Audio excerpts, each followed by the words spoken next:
Welcome to Name 3 Songs. I'm Sarah Fagan. I'm Jenna Million, and this is a podcast where we take the piss and debunk music fan stereotypes. Because let's be honest, Fangirls knew about that band way before you did. And if you stick around long enough, we'll also let you in on some new music the girls are already crazy about. So Sarah, we have a special guest today. Do you want to tell everyone what we're talking about? Yeah, so we're very excited because our friend Sydney, who we met through TikTok because of this podcast, is joining us to talk about the power of fan marketing and how fans don't really realize how much power they have when it comes to getting the artists they love the respect that they so much deserve. And this is just such an interesting topic. I mean, I work in marketing, so this makes a lot of sense with my brain. And you can tell Sydney is super passionate about marketing also. We talk about Harry Styles, of course. We talk about Halsey. We talk about Taylor Swift. And we do, for the very first time, we actually touch a bit on K-pop. Just a little bit at the end. But we had to give credit to the world of K-pop because their fandom is unlike anything else. Yeah, it's honestly a super interesting conversation. I was really kind of scared about this one because I just feel like there's so much to unpack and like so much you just don't really realize is like, oh, that's marketing. That's what this is. So we sort of just like delve into that and how a lot of fans, us included, accidentally found ourselves being marketing campaign managers at like the age of 15, 16 without even knowing it, just because we were trying to support our favorite band. So if you're listening to this, maybe you identify the same way. Yeah, and you can take over the world one day. We have all of the faith in all of you, honestly. We really do. And also, speaking of marketing for things you care about, you can market for us. In case you didn't listen to last week's episode, we're doing a fun little holiday giveaway. If you go and leave a review on Apple Podcasts, give us 5 stars, tell us how awesome you think we are, and we'll send you a little gift of a cute little holiday card collage thing of photos that Jenna and I have taken over the years and some fun stickers that will never be released outside of this. Maybe, who knows? You'll only find out if you give us a review. Yes, this is an exclusive offer only for our most loyal, dedicated fans who have been there from the beginning because we appreciate you guys so, so much.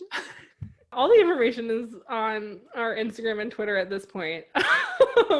So you can know how to go about doing this, but basically just go review, take a screenshot, DM it to us, and it'll be a good time. And now it's time to go learn about the wild world of marketing from the fan perspective.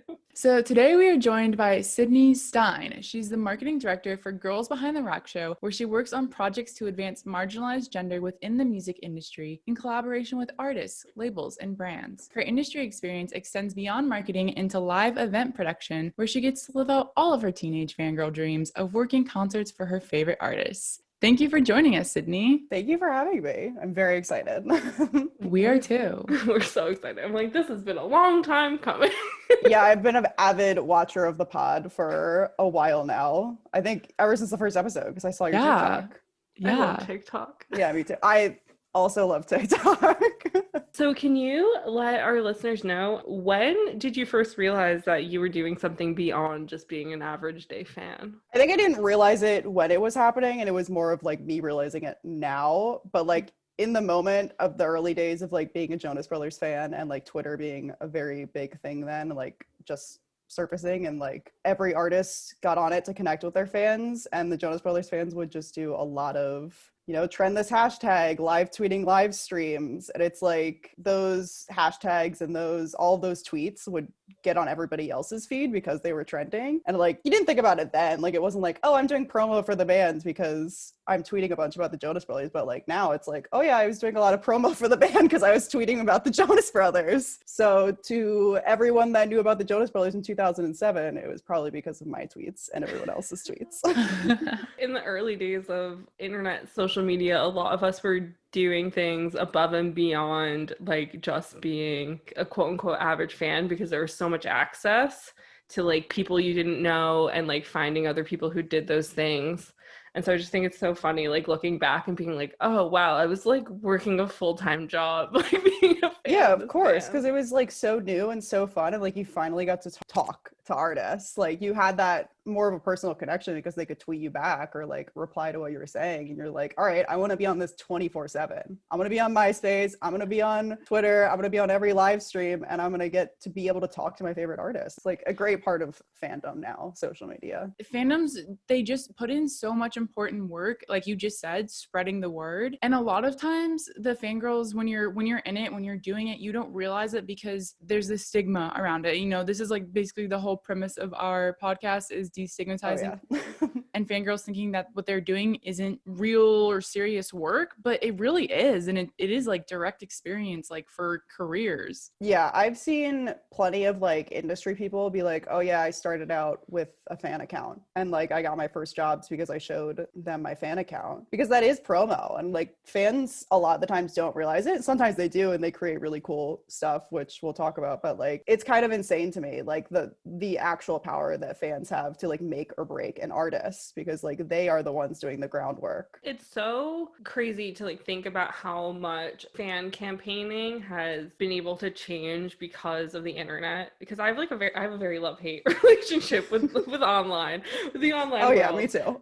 And I feel like most people sort of like our age do, which I just find really interesting. But I mean, like from the start, like there were always people like flyering or like putting up posters or whatever the case is, and just as the internet's grown, the ability to do that and like how you do it has changed so much. Even the days before internet, fans were doing that. Like look at all the fans that made the Beatles chart. Like Yeah. I don't think fans look at them charting an album and think it's promo, but it makes headlines and it creates press for the artist. So like you pushing their albums up the charts is really important marketing for that artist, like incredibly important, because you are making them a headline, you're making them relevant in the music world. Yeah, because like even before like Twitter and Instagram and like these sites that are so much more like instant, so like in the days of like LiveJournal and MySpace and that sort of thing, there were times when bands would chart that people were like, we've never heard of them, like back when like MyChem and like Fall Out Boy weren't like household names, and all of a sudden this pop punk emo stuff is like showing up out of nowhere like on the top of the charts, and it kind of took over like MTV VH1 for like 3 years.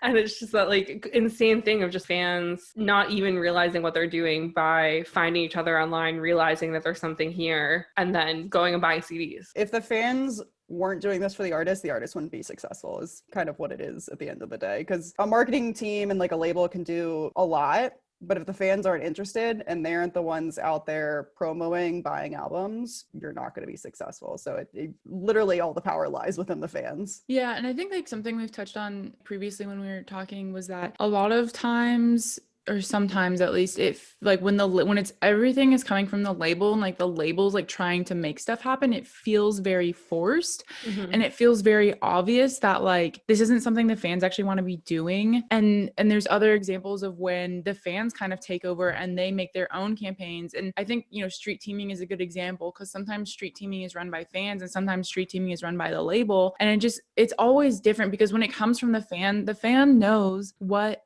they want, what's going to resonate with the other fans, and what really is like the best for the artist when it comes down to it. Oh yeah, there's a lot of times I look at the stuff that labels are doing and I'm just like, bruh, you really don't have like anyone that's in the demographic working on your team, do you? It's so frustrating. It's like, just put somebody in there that knows, like that understands. That's all we're asking. From my personal experience, I used to do a lot of stuff on MySpace in like 2007, like 2008, before, I guess it was 2007, because it was before the May got signed to Fearless Records. My friends and I were like, this band's really good, like somebody needs to start promoting them, because they had done like a summer tour and then they like came to New York to like play for labels, and it like didn't work out at that time, and we're like, this is stupid, it's because people don't know that we like them. And my friend and I just made like an unofficial street team on MySpace, but I don't even think we called it that. I think it was like a promo page, because like I didn't even know what a street team was at that time. And we kind of would like survey fans on like MySpace bulletins and all this stuff and be like, what is fun for you?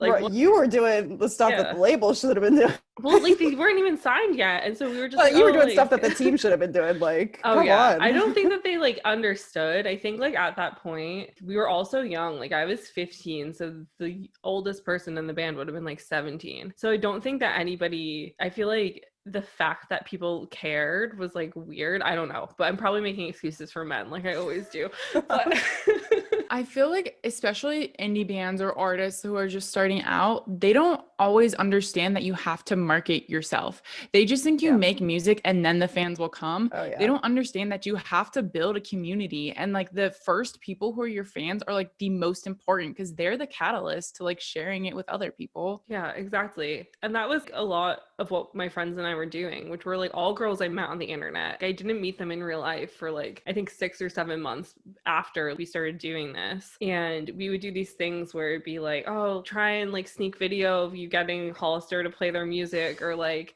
whatever dumb stuff where you're like, this band doesn't belong here. We need to like make them belong here. Or it would be like go into like the Apple store and see how many like computer screens you could change to Oh, like I got the Apple store.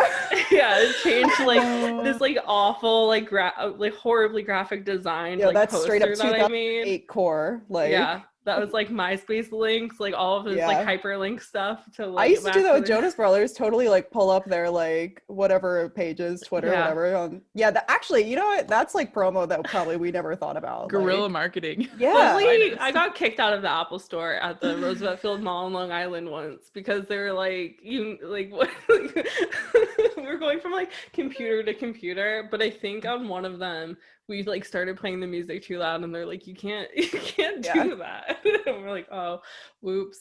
But yeah, I like it eventually got to the point where one of the guys in the band was like, here is my brother's email. He's our manager. He should probably be giving you prizes to give to these people. And I was like, yeah, okay. And so I would like harass him. I'd be like, I'm doing this thing. Can you send me shit to send to these girls? And then once they got signed, it took like 5 more months for them to actually get a real street team from being signed. And I was really put off because they had like one of their friends be like the official person not on the label who was dealing with it. And all these girls were messaging me because they were like, oh, I applied to the street team and they're not getting back to me. Like, why are they not getting back to me? I'm like, I have nothing to do with the street team. So then I emailed Fearless Records and I was like, the person running your street team is bad. Here's my version. That's another pet peeve of mine. It's like, you shouldn't just be hiring your friends. They should be qualified. Like, if you were already doing it, like you're already doing the work and you're seeing results for them, like why did they think they should hire anyone else? Yeah. Somebody at Fearless was like, oh, like we'll have you help him, which was just me running the street team. But this other guy who was like friends with the band just was like dictating what I was doing. And I was like, this is bad. Yeah. And I'd send ideas that I was like, this has already worked. And I'd like show them that it worked. And they'd be like, oh, like this isn't really something that we do. And I'm like, well, maybe you should since it works already. You know, just listen to women. Come on. I've escorted multiple people to FYE to buy this EP. I think I know what I'm doing. Oh, it's so frustrating. So fast forwarding to 2020, Sydney, you have a pretty good example of what Five Sauce did for their recent release. Well, Five Sauce fam, not Five Sauce. Let's be clear. Yeah, let's be clear. This was a fan-run project, and it is the coolest fan-run project I have ever seen in all of my days of being on Twitter. But there was a Twitter account called Five Sauce Ranked. It has since been disabled, unfortunately. But that fan created this competition, which is a higher level marketing concept to gamify marketing. And they decided that they were going to split each, I don't know how many songs are on the album, probably 10 or 12, split up the songs on the album in half and have 2 teams and divide it up between red and blue. And you could get points for your team by like streaming songs, getting brands or celebrities to be like, go blue team, or stream whatever song for your team, doing TikTok dances, creating TikTok trends, watching the music videos. Literally, it was an all comprehensive project to boost up their streaming numbers and boost up just their relevance on all sorts of social media platforms. And it was run by one fan. And it was so insane. And like, you would submit the stuff you did and then they would calculate all of the results. And it was just really cool. They had different events throughout the week, and like they would do team cahoots and like team Zoom chats and stuff like that. And it brought all the fans together. It boosted their music up in streams. It boosted their like music video views. My whole For You page on TikTok was like, go red team, go blue team, like stream Wildflower, stream No Shame. And I was like looking through some of the tweets, and like they actually got like a few like celebrities and brands to be like, go Red Team or stream whatever song. Like I saw Walgreens literally tweeted to their main feed, stream No Shame. And that was all Powerful. fans. And this fan, like, big ups to you. That is Yeah. a better marketing campaign than most labels can do. And like the amount of time this fan put into creating that, number one, spreading the word, and then doing like calculating the scores at the end. And they created all their own graphics for it, and they were cool graphics. Countless hours. Oh yeah, they I hope they got paid after this. No, they did this with no budget. And these labels put out campaigns with budgets that aren't even as good. Yeah, well, do you know, did Five Sauce, like, what was there a campaign? Did they have one, or like what was it like? Unfortunately, the album came out literally a week or two into COVID and quarantine hitting. So like whatever stuff they had planned obviously got waylaid because of that. So like I'll give their label a little bit of wiggle room on that, but like you should have gotten a little bit creative on what you did. They did do a few things. They did some like videos, and actually their creative director created a really cool at-home music video for Wildflower. I would highly recommend watching that. And then they also did one thing which was like a big fan ask, which was they've always wanted them to be on Carpool Karaoke. Like ever since they were on James Corden the first time, they're always like, we want them on Carpool Karaoke, and it's never happened. So they made their own. So like they did do like a few cool things, but it was just like the fans were like, the label didn't push it enough and it needs more streams, so we're gonna do it. I feel like with COVID happening, you could so easily take advantage of the fact that like you can't meet people face to face, and that is something that a lot of artists have spoken very candidly about, like not 100% always being comfortable with having to constantly like meet these people all the time. You could take so much advantage of that, of having like group Zoom listening parties or like all these things. And I feel like nobody did that, and that there were so many albums that came out in like February to March that had these, probably had plans, but like who fucking knows like at this point. And they, instead of being like, oh, let's repurpose, and like these major labels have these, like some of them have like incredible marketing teams, especially Interscope is like known for having a good marketing team. And it's like the fact that these people didn't, and that's the frustrating thing when it's like so clear that there's an A team and B team of artists on a label like lineup, because it's like if Billie Eilish had dropped an album in March, they would have spent every waking hour figuring out how to make it a COVID acceptable launch. Whereas Five Sauce weren't given that like opportunity. It's like, oh, sucks to be you guys. Sorry. See you next time. I mean, I'll give ups to the band and the fact that like they were given the option to delay the album, and they're like, no, we know the fans need the music, especially now. And they did a decent amount of like Instagram lives. Like they did a midnight like live listen to the album, which was really cool and fun. But like it just kind of seemed like not enough was done. Like from my perspective, it's like they have seemed kind of like tired of stuff. I don't know, like I don't know how else to say it, because like I love them, like I love their music, but they seem tired. And I feel like given the opportunity to actually just not do anything, they're like, okay, cool. I mean, honestly, we'll never know, because it's not like I'm on the label team and can tell you like, oh, they had all this cool stuff planned. Like, who knows? But at the end of the day, these fans created the best promo for this album that I saw throughout the whole cycle. Based off of like my personal experience of their fans being mean to me, it's like I feel like anything that can bring that community together is a very incredible thing, because I feel like there are so many factions, especially of Five Sauce fans, of like what type of fan they are. And the fact that one person can be like, I'm gonna bring everyone together and do it so successfully is just a testament to like, number one, how much the fans care about the band, and number two, how much that one particular fan cared to be like, you know what, I know that like we all probably secretly hate each other for some reason or another, but like I'm gonna bring us together to make this band know that we care, so that they care enough to like keep doing what they're doing. Yeah, I think especially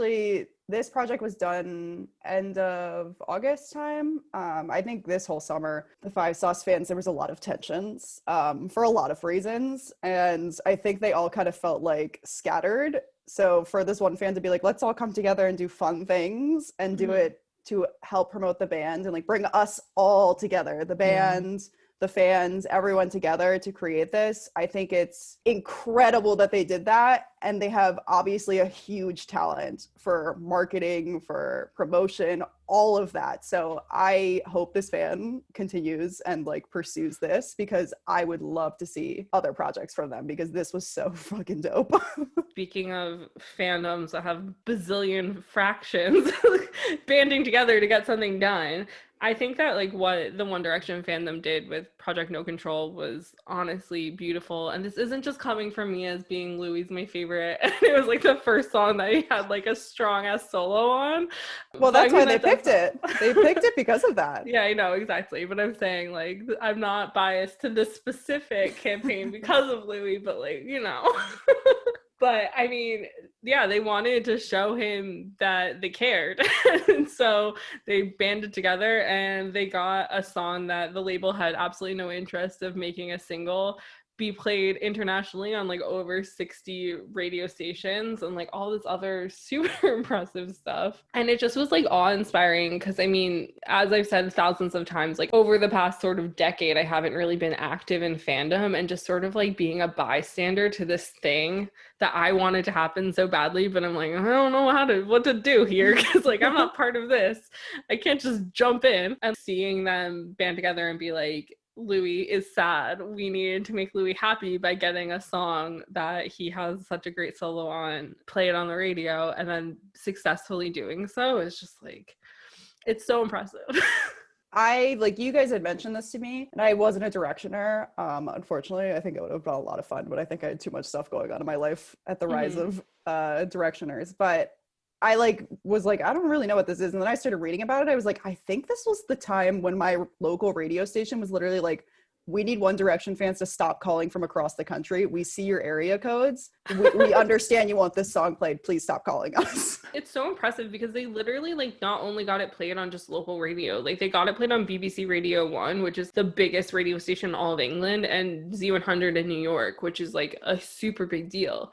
And I mean, they tweeted like over 1 million times about it. And their initial goal was to just have like 500 supporters of the project. And they wound up having like 35,000 people like supporting this project and like doing something with it. And it's just like, it's so crazy, because I feel like these fans underestimate themselves. A goal of 500 is a good goal, but it's like, you should know that like you have more power than that. Especially a fandom like Directioners. Oof. They so incredibly creative, so smart. Directioners are incredibly smart, like smart where it scares you, like with the amount of stuff that they can do. And it's just so cool to see that passion translated into a project like this. Yeah. And I feel like another just like proof of how powerful and smart and creative One Direction fans are, and like moving into just like Harry fans, is that like they were so disappointed with how shit his team is at everything, but mostly the merch situation, which if you're watching on YouTube, I'm wearing a Harry Styles fan-made shirt for the occasion. But they were so mad about it because it's ugly. Oh yeah. It's a big ugly, and they were like, you know what, we're gonna fix it. And it's one of those situations where there are countless Etsy shops selling Harry Styles fan-made creative ideas, and every single one of them is supported by the Harry fandom, and every single one of them is making money and being successful. And there's like very few copies of people doing the same things. If there's anything that's the same shirt, it's something that Harry wore, and people being like, I'm gonna remake that. And I just think that that's just such a powerful thing of the fandom coming together so much to be like, we're going to make something that we like, and we're also going to be supportive of each other, and nobody's going to like steal each other's designs or like do these things. Like, we're just going to like support each other and be great. I'm like, this is so pure. But for such a bad reason. Harry's a perfect example of this, but there are so many artists who have bad merchandise. Oh, yeah. Why do artists have bad merchandise? Literally, why? I think they think like every fan is like a 13-year-old who has no taste, when it's like that's maybe 1% of like, and even then they probably have their own opinion and taste too. So like, I don't understand why there just hasn't been a trend of like better merchandising. Well, it's like, I think sometimes labels are just like, we know fans will put out whatever we put out because it's the official merch. So like fans want the official merch. but Harry's merch has become so much of a meme with how bad it is that like fans literally like, we don't care what the label's doing or whatever, whoever's putting it out, and we're gonna make our own because we don't like it. And the fact that nobody from Sony or Columbia is like, maybe we should do something about this is astonishing to me, because you spend one day on TikTok and you see Harry Styles merch memes. What if they just like the fans banded together and they're like, we're canceling Harry Styles merch. No one buy his merch. They love him too much. They won't do it. That's the struggle. Well, I also do think that Harry fans kind of also, but they hate like the label and stuff though. So I think they could do it. I mean, if they did that, that would send a huge message and the label would have to listen. But at the end of the day, if I was working on that team and I saw the feedback that we were getting very publicly, because it is literally quite, I said it's a meme, it's literally a meme. That is not me exaggerating. It's like, it is a huge joke within his fans and outside of his fandom. So like, if I saw that and I saw fans making their own merch because our merch is so bad, my first thought would be, all right, why don't I hire a fan for this? Why don't I hire somebody who's making these designs that the fans love already? I feel like there's somebody there who's like, they think it's funny, let's keep doing it, and they're important enough.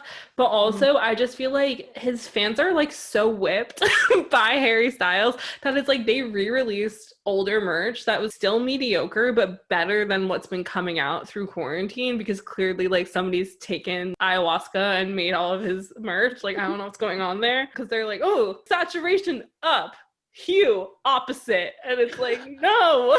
It's like stuff that I can make and I have zero like I can make design I feel like skills. a really funny TikTok would be like a tutorial of how to make Harry Styles merch on Photoshop, and it would just be like the hue things on just like the complete opposite color spectrums. But they, like when they dropped all the old merch, like these girls are like jumping to buy it. I'm like, this is fucking ugly. You're buying better stuff for cheaper. That like these Etsy girls aren't even making me pay shipping. Like Harry's making you pay shipping.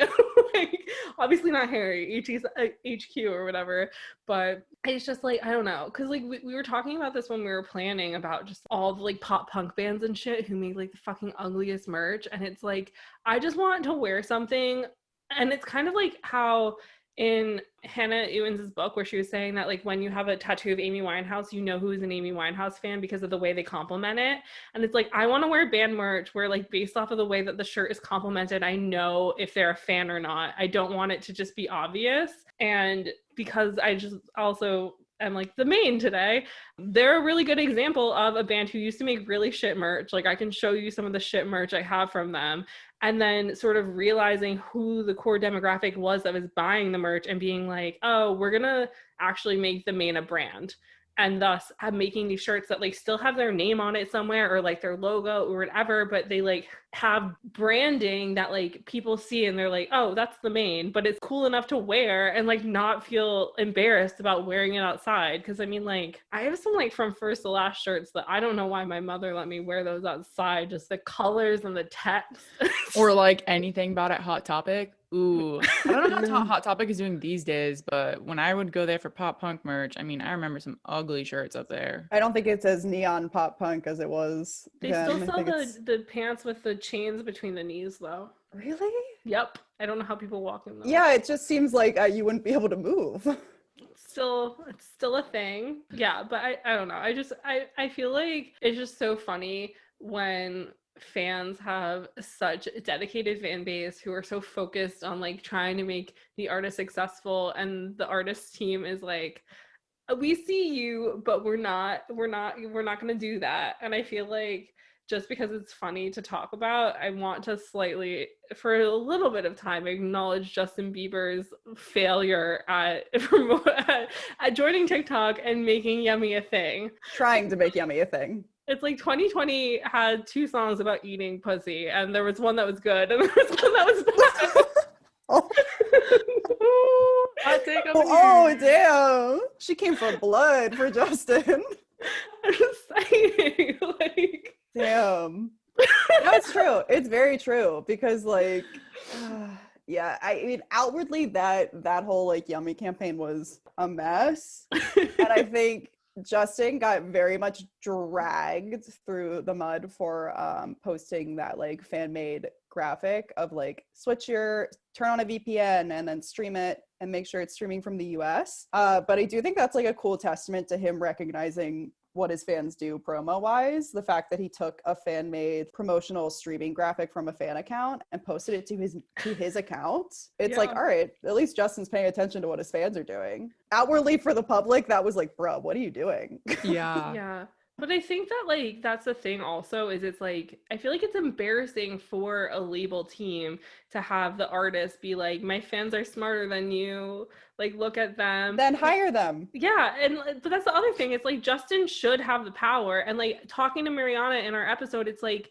the team utilizes these fan pages. Like they already are utilizing them. So hire them and have them actually do the job, and then maybe things will go better.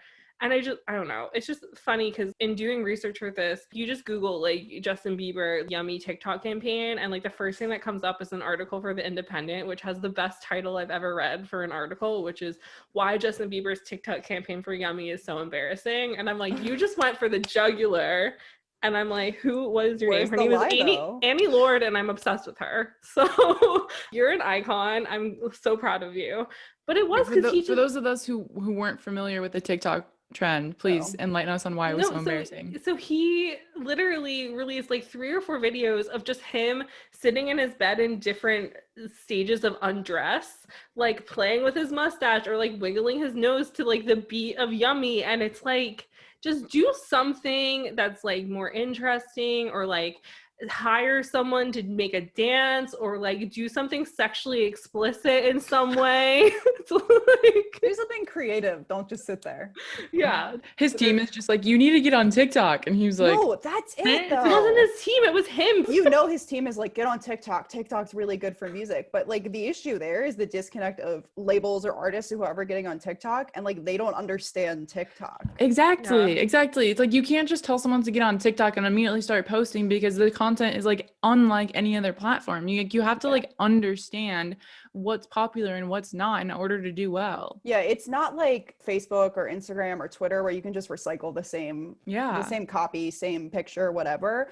Like if you're on TikTok, you have to be on TikTok. You have to put in the work to at least be like on the platform for a little bit amount of each day, and like be researching what's going on, what works, what's not working. Like it's just very frustrating to me to see like labels or artists just be like, all right, let me post 15 seconds of my music video and that's good content. No. Yeah. It's not. If artists like personally don't have the time to be on TikTok themselves, they need to hire like TikTok specialists, like somebody whose sole job is just researching what's on TikTok and then putting together ideas that the artist can actually execute. Bruh, I got mad about this. I don't know if it was last night or 2 nights ago, but I was looking at Colombia's TikTok page. It was so frustrating. Just like, you obviously you have no one working on this TikTok page, and you think that if you just repost TikToks or post 15 seconds of a music video, that's what TikToks are, and it's not. And I'm just like, just hire someone. You have the money. Well, this is the thing. It's like in these articles about like Yummy and about the TikTok embarrassment of it, they're saying that like a lot of these teams were like, oh, well, this is what works on YouTube. But it's like YouTube is a completely different thing that does push out like celebrity A-list content. But that's not the same, like, and it doesn't matter what you watch, because all I watch on YouTube is video game shit, and I'll still sign on YouTube, and YouTube is like, oh, do you want to watch Wired Autocomplete? And I'm like, no, I want to watch Corpse Husband. You want to watch Jimmy Fallon talk to some celebrity? Like, no, I don't. So that's what they push no matter what you watch. And it's just like, that's not how TikTok works, and fans understand it. And I don't know, I never get it, because it's so easy to spend like 2 hours on TikTok, and all it takes is like 2 hours to figure out what people like. But also another thing that these articles are saying is that depending on like what your personal TikTok algorithm is, you might never see a famous person in your life. Oh, I don't see Dixie or what's as Charlie. far as I know, they don't have TikTok. Like, I don't see Addison. I don't have them. I've never seen them in my life. That's crazy to me, because they're the biggest creators on that platform. But and that just proves that the app believes in its usership so much that they're like, we don't need to make these people watch our biggest star, because our biggest star is still going to get people viewing them and watching them and like they don't need to, like, we don't need to force these bisexuals to watch Addison Rae dance. Like, we don't need to do that. Yeah, their algorithm is so good and it curates so well that it sucks you in.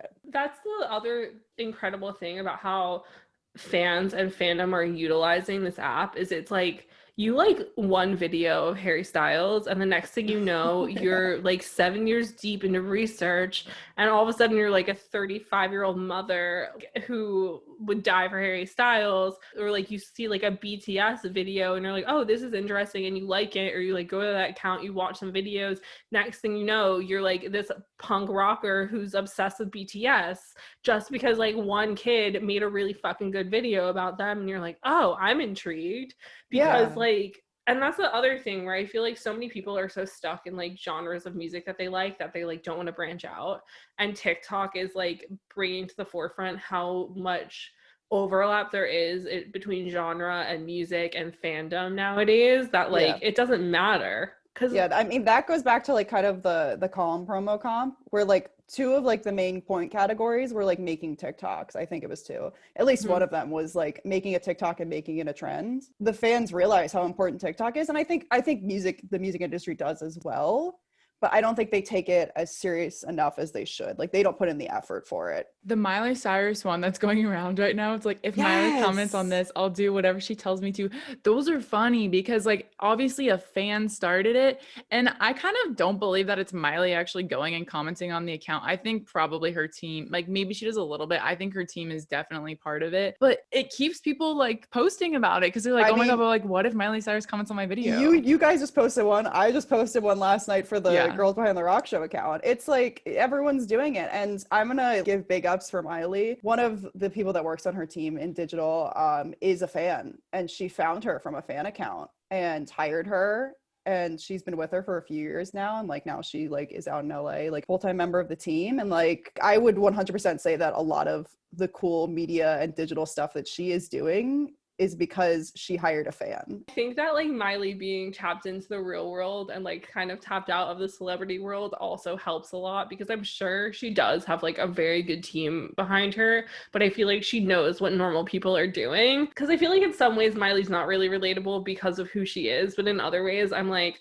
I feel like I could hang out with her. I feel like most people could hang out with her. Yeah. So it's like that two sides of the coin sort of thing. But I feel like she is way more relatable than we realize. And she just has like that persona that makes you think she might not be. But I feel like she understands way more than like most other celebrities. Yeah, she feels down to earth and like less, like you said, less disconnected. And like I think that's the issue with a lot of campaigns in music, where it just feels corporate, and that's not what it feels like with Miley.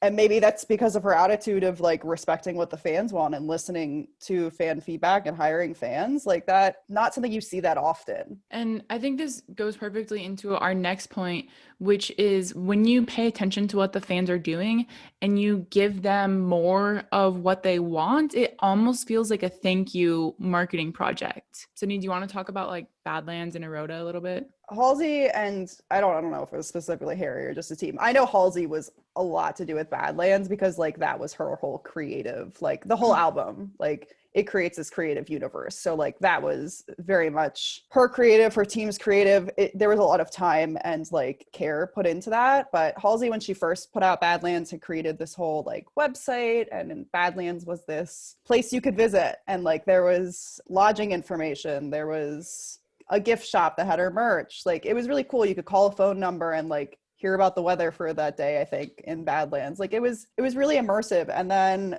I think it was this past year, she was releasing Badlands Live, and she like revived it and was like doing these cool little like scavenger hunt things on her Instagram or like through her tweets and whatever. And it was like little hints about like the old Badlands era. And that was like a really important era for her fans. Like they hold it really close to their heart, because I think that was when she started coming up in music. Like she had like some of her first hits then. So she realized like how important Badlands was to her fans. And she was like, all right, I'm going to bring it back. I'm going to make it really cool again. Like I'm going to bring back the Badlands Twitter. I'm going to bring back the whole universe. I'm going to bring back the phone number where you can call and like hear a cool secret message. and then I'm gonna drop the Badlands live. And like that was her first live album. And it was like you could tell that like she paid attention to her fans and like heard what they wanted. And like Halsey's very active on Twitter, and like Yeah. Halsey Yeah. was a fangirl herself. Oh yeah. Oh yeah. Like I think that goes a long way, where it's like she understands what Yeah. being a fangirl is like Yeah. Queen Haler song herself. Like she gets it. And I think the Harry Arota thing was very similar too, where it was this cool, like they created Arota, they made this like not really a scavenger hunt, but they kept dropping clues everywhere, and like they created fake Facebook ads to go visit Arota, and people were like, what's Arota, what is this? And then of course the Harry Styles fans, being as smart as they are, figured out what Arota was, and then Harry dropped the music video and all that stuff, and it was just like it was super dope. And they both have like Twitters for these fictional lands that they created, and they stay Arota stays fairly active, which is funny to me. Well, this is a thing. So obviously, like Taylor Swift has been known for like doing Easter eggs and doing all these like incredible things as like thank yous to her fans. And I feel like it was like one of the first to sort of hide things around the internet and like do that thing and like be super extra on Tumblr and whatever. Because I feel like once Tumblr stopped being cool, Taylor's like, this is my site now. I'm taking over. And so there's like all these like really cool examples of these things. But I think because there is so much overlap between those sort of like pop fandoms, I think that, and this was like my one, like I thought that the Arota campaign was really smart, and I was like tracking it because I'm a Harry fan and also because of like work. But I think that whoever did this, like whoever like on his team was part of it, sort of was watching like what Taylor was doing, was like, okay, we need to like continue to be active, continue to do these things. But sometimes they'll drop stuff that fans are like, this is a clue, and it's not. And they send them down this rabbit hole that doesn't actually lead to anywhere, and then the fans get angry, and it's not in a good way, where it's like, it's not like any press is good press, because like Harry Styles doesn't need like any press is good press, you know? But also it's like when you know that the fans are already doing things like this without you, and then you start doing it, and then you kind of take advantage of it to the point where you're like, I'm gonna freak them out, and there's no reason to. I feel like that is kind of back on like the not exactly knowing how to do it properly. I do think it's hard though, because sometimes fans will take anything. But so like that's a very hard line to toe, where it's like, all right, what are they gonna think is a clue and what are they not gonna think is a clue? I just feel like it is really cool, especially when the artists themselves realizes all like Halsey and Taylor, and they're like, okay, we're gonna like do this because my fans already like doing it. But I think it's so interesting that like fans don't realize that they're doing marketing when they're doing these things, and then the team will actually do a marketing campaign based off of something similar that fans have already done, and as like a thank you. And I just think it's funny that like a thank you to fans is them doing more work for the artist. And they're like, we love it, thank you so much for giving us homework. It's funny.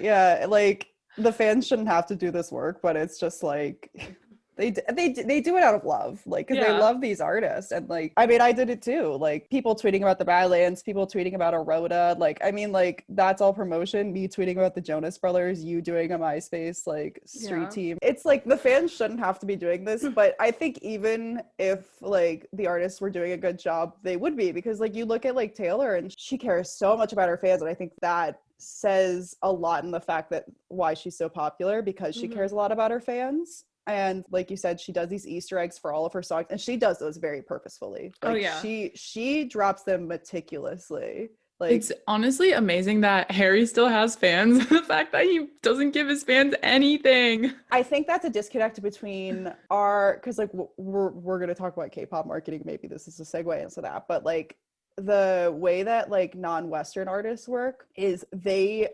overconsumption in those countries.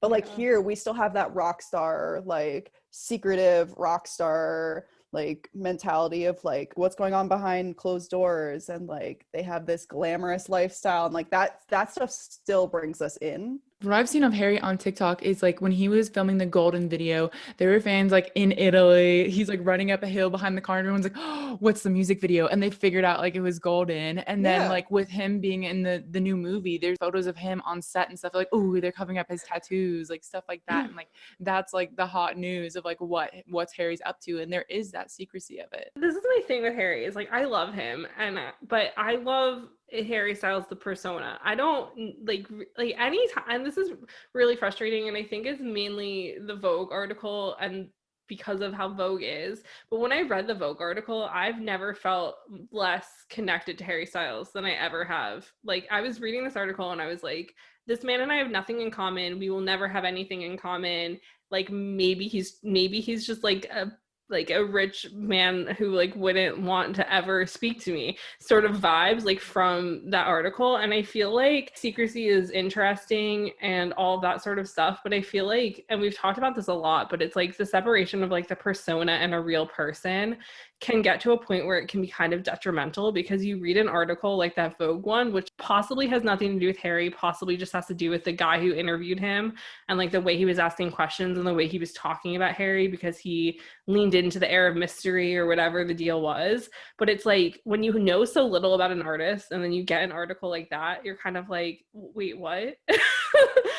Well, I like don't think, I mean, like Harry wouldn't have been anything without One Direction, but I think the One Direction days have a lot to do with why fans are still attached to him, because One Direction was very active. Of course, yeah. Extremely active, lots of behind the scene videos on Twitter all the time. Like those early days, everyone knew everything about them. Everyone knew where they were at every waking moment. Actually, one time I almost got trampled by Harry Styles fans in New York City. I mean, One Direction fans, but like it was Harry that they were chasing. There was overconsumption with One Direction. Like One Direction was everywhere. And like, I don't think Harry would be able to have that air of mystery now and it work well without fans knowing so much of him in the early days.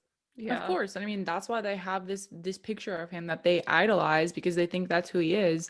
And Sarah and I kind of think he's an entirely different person that we don't actually know, because he doesn't show himself a lot. Just based off the women he dates solely.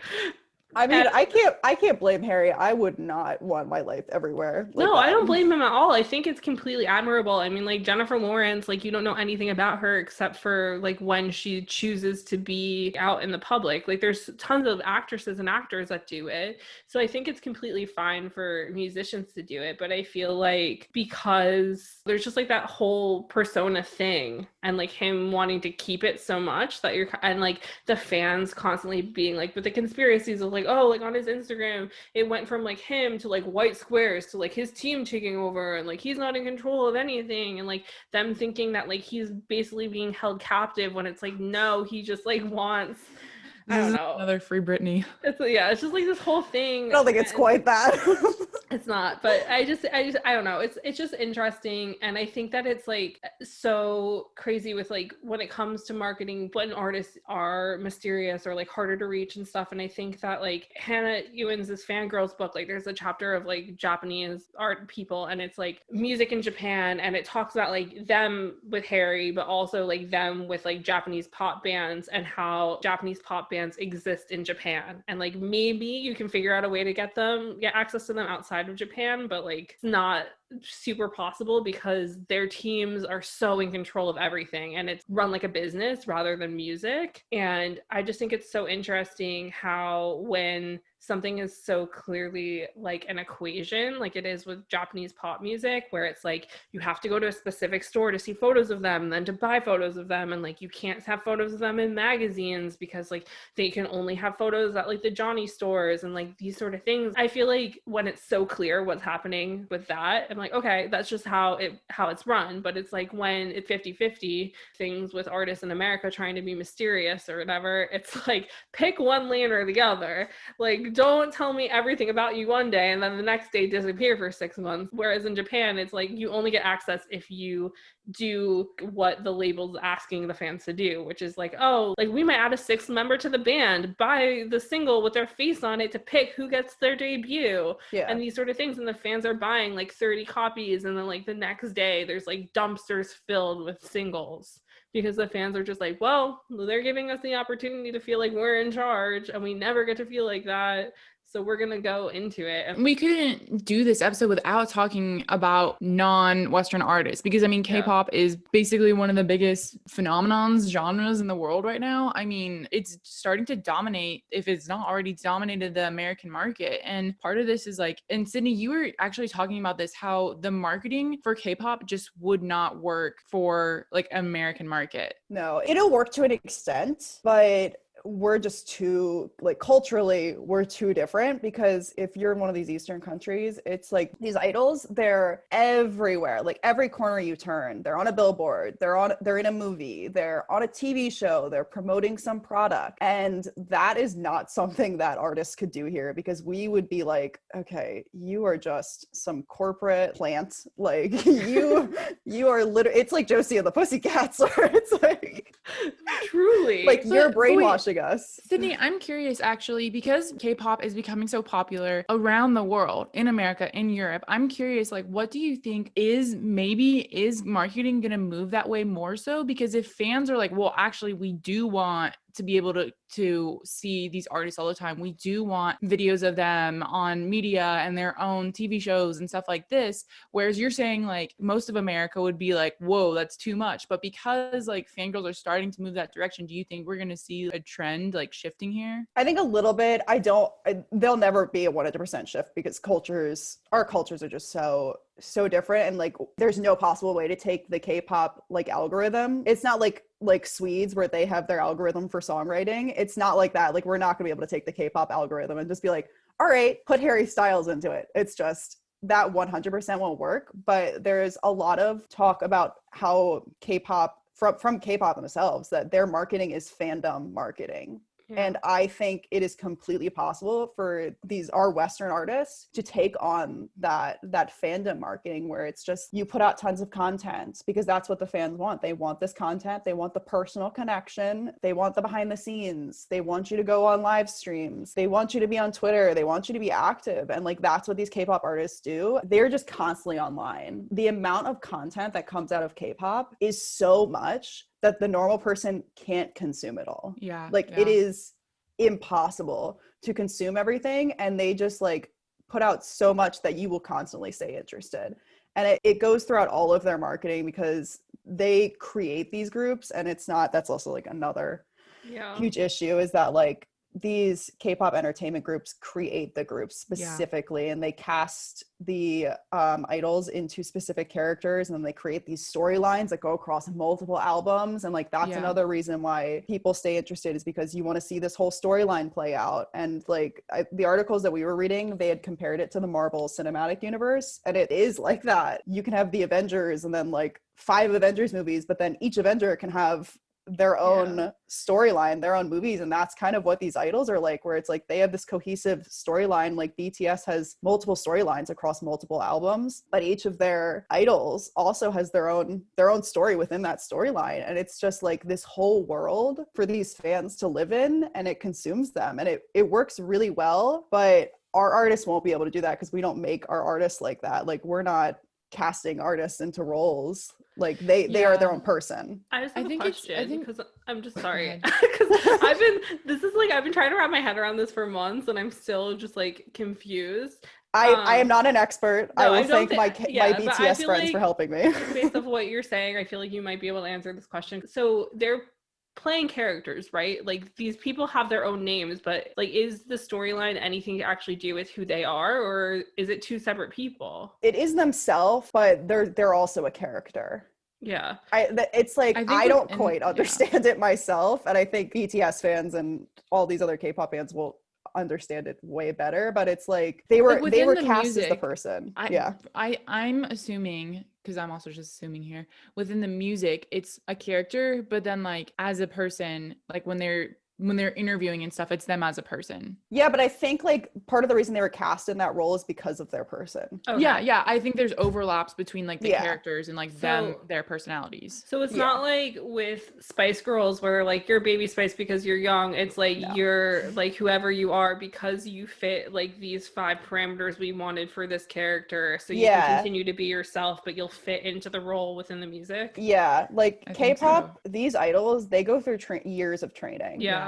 And then they get placed in these groups. So like this group has already been thought through like years in advance, and the storylines, and it's like a career plan of being like, okay, like you're 12, you're cute, you can dance or like sing, sort of like we're gonna send you to K-pop idol school. No, literally. So is what it is. I think like two things, Sydney, while you're talking that came to mind is like, number one, they idolize, I mean, they're called idols, but like being a singing pop star, dancing pop star in Korea is like a really big deal. And they go through training school to do that. And it's taken seriously. Whereas I think like in America, it's like, oh, that's cute. Like you want to be a pop star, you know, good luck. And it's not taken seriously. And it's not looked upon as something that's like you can actually do. And so I think there's that degree. And then the other thing is because how American music works is like the artists have so much autonomy. Like the artists are the ones who are creating things. And like, of course, like, you know, sometimes management label have a hand in things, but it's really coming from the artists themselves. And so like, that's why it wouldn't work to the same degree of having this overarching like story plan, unless you have an artist who's just like an absolute genius, which like, as we've seen, like Halsey with Badlands, like that's a whole concept within an album. And I think like Gaga kind of does that a little bit where like she is a character. Yeah, I mean, she's definitely a character, but like to have something to the same degree, it would have to come straight from the artists themselves. Oh yeah. Because otherwise, like you said, like American market would just see right through that and be like, this isn't authentic.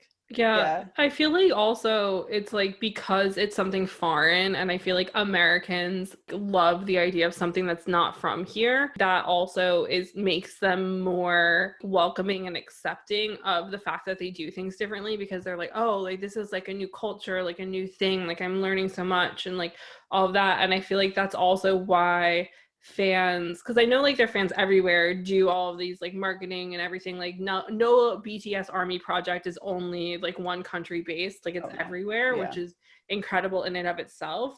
But I think just like them wanting to be like, hey, we're in America, like we want to be part of this project, we want to be part of like the charity stuff, we want to be part of like X, Y, and Z.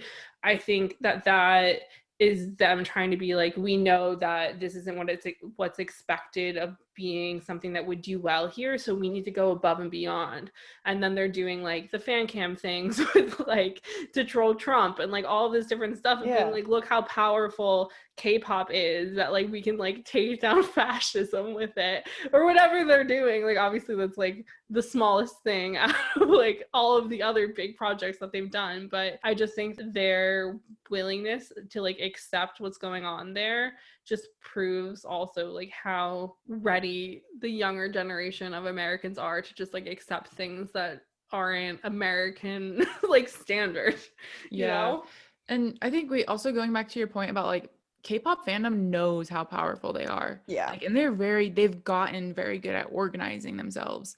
And that is just insane. Like I can't even fathom, and like imagine an American artist with a fandom that coordinated. It's just ridiculous and like powerful too. You've seen the evolution of it, because it started out as like, okay, what's the K-pop stuff and why is everyone talking about it? Why is everyone tweeting about it? And then it became, oh no, look out, the K-pop stans are going to be in the comments. Like you mentioned one thing and it's like, oh my God, the BTS army is here. And then it was like, all right, there's fan cams everywhere. Then it became, all right, we're going to use our collective organization for good. And like you said, Sarah, like we're going to take down the Dallas Police Department's app by spamming it with fan cams. And we're going to donate $1 million in 48 hours to Black Lives Matter. And that was charity, but that was marketing too, because that is something that I have never seen another fan community do that has made headlines in every single outlet. Like it was everywhere. It was like, look, BTS fans raised $1 million in 48 hours. Like what other fandom is doing that? It's inspiring, to be honest. You all are so smart and so good at this. I think it's so incredible when the fandom like goes above and beyond just being like doing the marketing and doing all this stuff for the artist. Like they're doing it in the name of the artist. Yeah. Like they're doing other things because they're like, based off of what we know about them, because they know so much, because they're given so much, they're like, they would approve of this, so this is what we're gonna go and do. And so it's like they know what charitable things that they can raise money for, they know like what things to like go and like use their power for, like towards. And I just feel like there's people that are within fandom that do things for like charity or for good or whatever, but like they don't do it in like, they're not like, oh, like Black Lives Matter in the name of Harry Styles. Whereas like BTS fans are like, oh, BTS is about everybody caring about everybody, like each other, everybody having each other's back. So that means that BTS will care about Black Lives Matter. So we're going to raise money in their name for this cause, because that's what they would want us to do, because they're fighting for equality. Or like, I mean, and then BTS matched it with $1 million donation as well. Yeah. Well, no, I think the BTS fans tried to match what BTS did, right?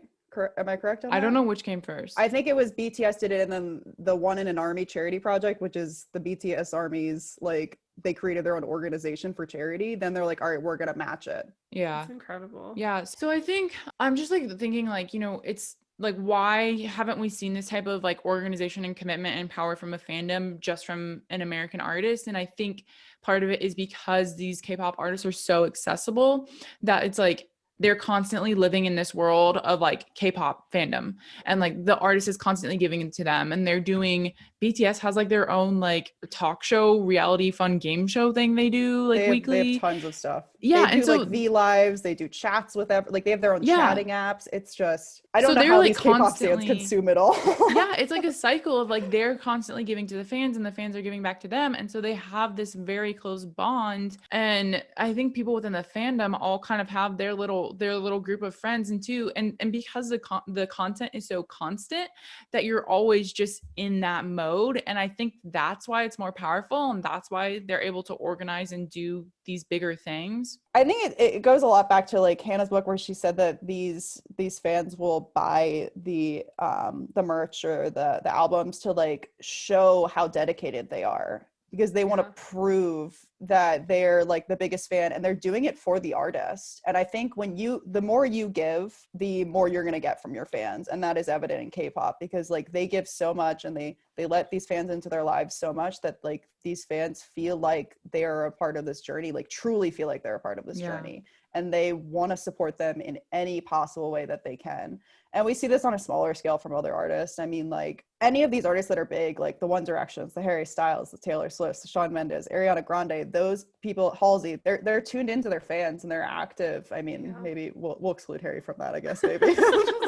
But they're tuned into their fans and they're active, and that's why they're so passionate. And that's why these artists have such a strong fan base, is because their fans feel like they care about them, because the artists show that they care about them and show that they're listening.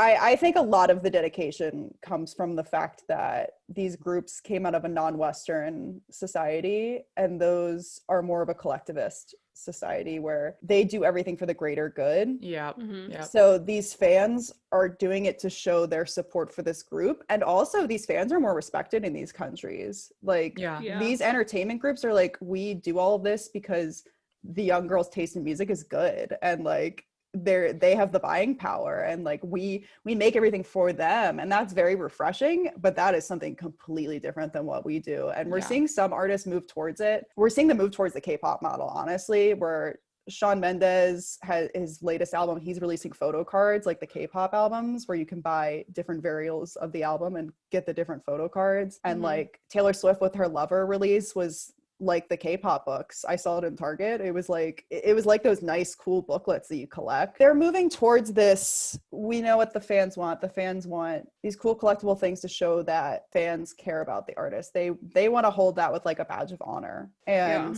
it's nice to see like that is kind of the answer to, are we moving towards K-pop marketing? Yeah, we are. Yeah, and it's like you even see it with just like straight up the Target releases. Like those are different album covers, and fans go out to buy those. Like Five Sauce with Youngblood released different album covers for each artist at Target.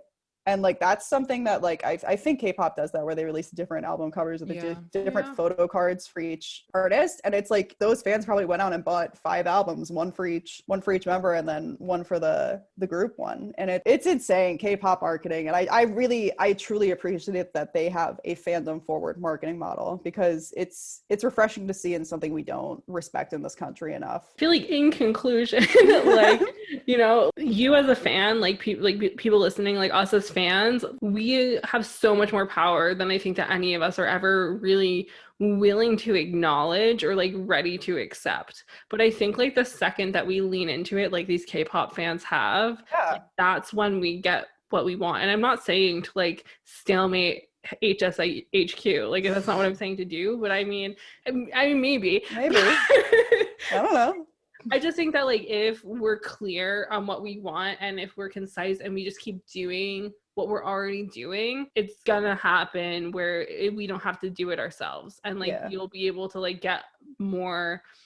Like I know that it's rewarding when we're doing it as ourselves, but I feel like once the team's involved and there are things that like we as fans can't get, like Halsey with Badlands, where there are unseen things that like obviously only Halsey can release and stuff. I just think if we keep pushing and keep supporting, even if we aren't in the K-pop world, but like just supporting our friends who love K-pop and supporting the fact that like what K-pop is doing is like the right move forward for music fans, I think that we're all gonna get what we want eventually.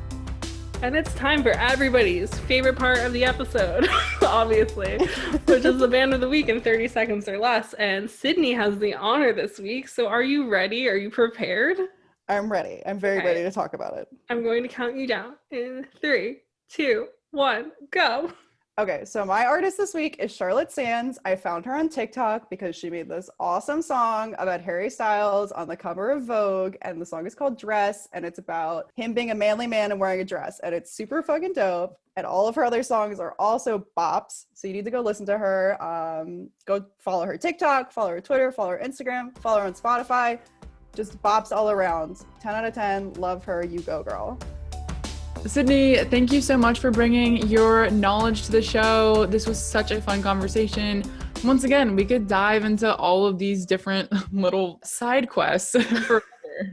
So yeah, we just want to say a big thank you for joining us today. Thank you for having me. I've been looking forward to this for so long. I love this podcast. It is so great. Y'all are doing such amazing things. And I want all of the fangirls listening to know that when you were tweeting about your favorite artist and doing all this promo, you're doing what the label should be doing, and put that on your resume.